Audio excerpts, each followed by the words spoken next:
मुसीबत और परेशानी में इन 10 बातों को याद रखें।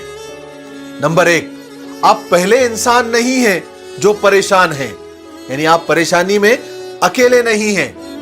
नंबर 2, अल्लाह जो भी करता है बेहतर करता है और अल्लाह ताला किसी पर जुल्म नहीं करता।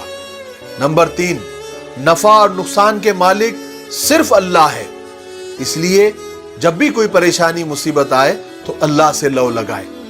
नंबर 4, जो तुम्हें मिला है वो तुम्हारा नसीब था और जो तुम्हें नहीं मिला है वो तुम्हारे नसीब में नहीं था और वो तुमको मिलने वाला भी नहीं है। नंबर 5, दुनिया की हकीकत को समझो, ये दुनिया परेशानियों का ही अड्डा है।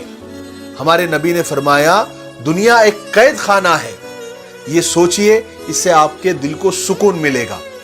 नंबर 6, अल्लाह के बारे में अच्छा गुमान रखो कि वो जो भी करता है अच्छा करता है। नंबर 7, अल्लाह की पसंद तुम्हारी पसंद से बहुत बेहतर है। नंबर 8, मुश्किल जितनी सख्त होती है समझो आसानी बिल्कुल आपके करीब है। नंबर 9, इस बात की फिक्र मत करो कि आसानी कैसे आएगी, क्योंकि सब अल्लाह के चाहने से ही होता है।